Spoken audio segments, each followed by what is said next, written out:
Baik, kita akan mengulas terlebih dahulu apa sih itu pengertian dari bakteri. Ada yang tahu? Ya, betul sekali ya. Jadi bakteri adalah mikroorganisme bersel satu yang dapat hidup di berbagai keadaan dan tempat. Kenapa sih bisa kayak gitu? Ya karena si bakteri itu bisa hidup di suhu yang ekstrim. Di suhu panas dia bisa hidup, di suhu dingin dia juga bisa hidup. Di dataran yang sangat ekstrim lebih itu juga dia bisa hidup ya. Bakteri ini terbagi menjadi dua, yaitu ada Archaebacteria dan Eubacteria. Yang pertama kali akan dibahas yaitu Archaebacteria. Pengertiannya terlebih dahulu yaitu Archaebacteria berasal dari bahasa Yunani yang artinya archaeo, berarti kuno ya. Jadi bisa disimpulkan Archaebacteria adalah mikroorganisme prokariotik yang masih bersifat primitif ya. Jadi dia itu hidupnya di suhu yang ekstrim seperti pada kawah ya, dia ada di suhu belerang juga ada. Lalu di dataran tinggi dia juga bisa hidup ya. Di sumber air panas, di kawah, di belerang ya, dia masih bisa hidup. Nah, ciri-cirinya apa aja sih? Yang pertama, dia itu hidupnya berkoloni. Jadi si bakteri ini hidupnya berkelompok ya. Lalu yang kedua itu dia bersifat anaerob ya. Anaerob itu apa sih? Yaitu si bakteri bisa bertahan hidup tanpa oksigen yang bebas. Contohnya apa? Yaitu contohnya pada bakteri Lactobacillus bulgaricus ya. Lalu yang ketiga yaitu hidupnya berkoloni. Lalu yang keempat, dia bersifat prokariotik. Prokariotik itu adalah makhluk hidup yang tidak memiliki membran inti sel ya. Lalu selanjutnya, dia itu memiliki plasma berupa lipid. Dia itu berukuran mikroskopis 0,1 sampai 15 mikron. Asal nukleatnya berupa RNA ya. Lalu selanjutnya, dinding selnya itu tidak berupa peptidogliken, namun dia itu berupa polisakarida dan protein. Selanjutnya bentuknya itu ada berbagai macam ya, ada yang bulat, ada yang spiral, dan ada yang berbentuk batang. Lalu selanjutnya, cara dia bereproduksi yaitu dengan cara fragmentasi, pembelahan biner, dan pembentukan tunas. Baik, si Archaebacteria ini terbagi lagi ya berdasarkan habitatnya, yaitu ada 3. Yang pertama itu metanogen, yang kedua itu ada halofit ekstrim, yang ketiga itu ada thermoacidofil ya. Oke, kita akan bahas satu persatu ya per habitatnya. Oke, habitat yang pertama yaitu ada metanogen ya. Metanogen ini biasanya bakteri bersifat anaerob dan heterotrof ya. Lalu dia itu biasanya hidup di rawa-rawa, di lumpur, dan di saluran pencernaan manusia ya. Seperti biasanya ada pada rayap, sapi, dan manusia. Contoh bakterinya yaitu Methanococcus janasi.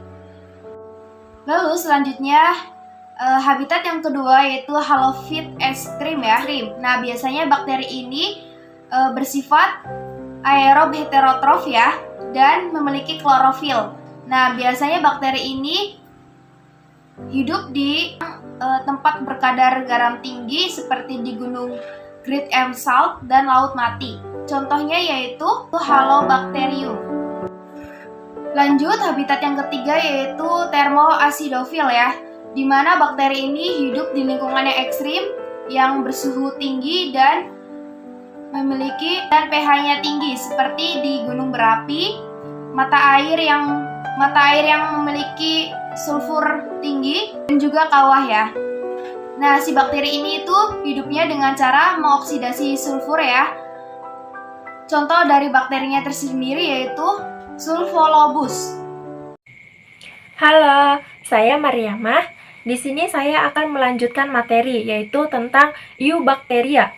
Secara umum, pengertian eubakteri atau bakteri adalah organisme uniseluler atau bersel satu yang tidak mempunyai membran inti sel atau biasa disebut dengan prokariotik. Eubacteria berasal dari bahasa Yunani yang berasal dari kata eu yang artinya sejati. Kemudian, kata bakteria berasal dari kata bakterion, yang artinya batang kecil. Jadi, eubakteria adalah organisme bersel tunggal yang berukuran mikroskopis dan kadang-kadang disebut juga dengan bakteri sejati. Nah, bakteri pertama kali ditemukan pada tahun 1674 oleh ilmuwan Belanda yang bernama Anthony van Leeuwenhoek. Beliau merupakan penemu mikroskop lensa tunggal. Istilah bakteri diperkenalkan oleh Ehrenberg pada tahun 1822. Baik, selanjutnya, ciri-ciri eubakteria. Yang pertama, eubakteria merupakan organisme uniseluler. Yang kedua, merupakan organisme prokariotik. Yang ketiga, dinding sel bakteri tersusun atas mukopolisakarida dan peptidoglikan. Kemudian, yang keempat, bakteri hidup secara berkelompok atau berkoloni, atau hidup kosmopolitan. Kemudian yang kelima, bakteri membentuk endospora ketika dia berada di lingkungan yang tidak menguntungkan atau di lingkungan yang buruk. Kemudian yang keenam, bakteri mempunyai alat gerak, tetapi tidak semua bakteri mempunyai alat gerak, atau yang disebut juga dengan flagella. Oke, selanjutnya kita akan membahas tentang klasifikasi bakteri berdasarkan alat geraknya. Nah, yang pertama ada atrik. Atrik adalah bakteri yang tidak mempunyai alat gerak atau tidak mempunyai flagella. Yang kedua adalah monotrik. Monotrik adalah bakteri yang mempunyai satu flagella dan melekat pada salah satu ujung sel. Kemudian yang ketiga, lovotrik, yaitu bakteri yang mempunyai banyak flagella dan melekat pada salah satu ujung sel. Yang keempat adalah amfitrik. Amfitrik adalah bakteri yang memiliki satu flagella yang masing-masing melekat pada kedua ujung sel. Yang kelima, peritrik. Peritrik adalah bakteri yang memiliki flagella yang tersebar pada seluruh permukaan sel.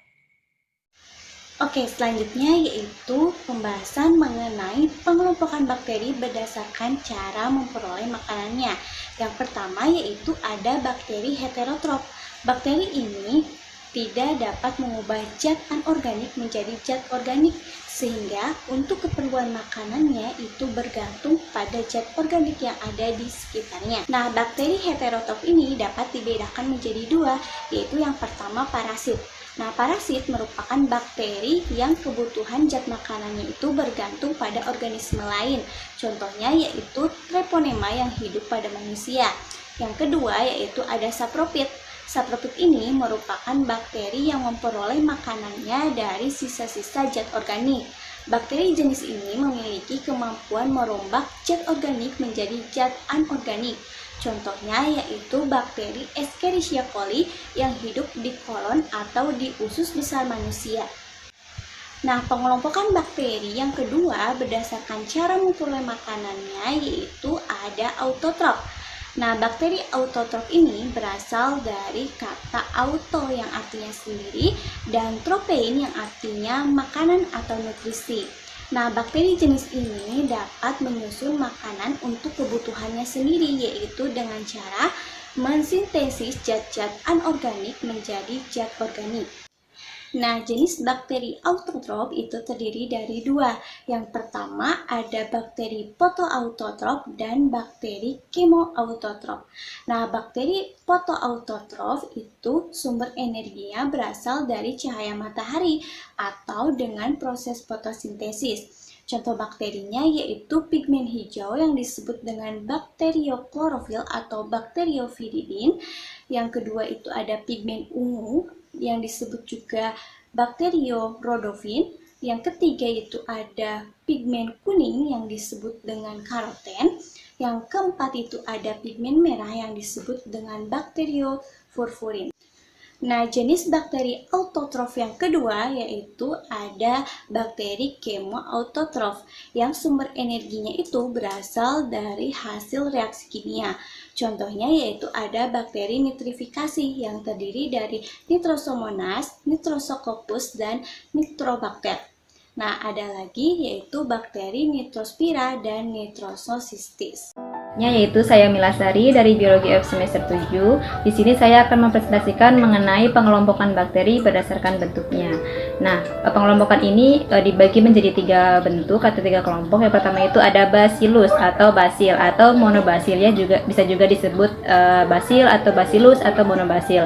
Nah, di mana bakteri ini ke dalam basil ini berbentuk seperti batang atau silinder.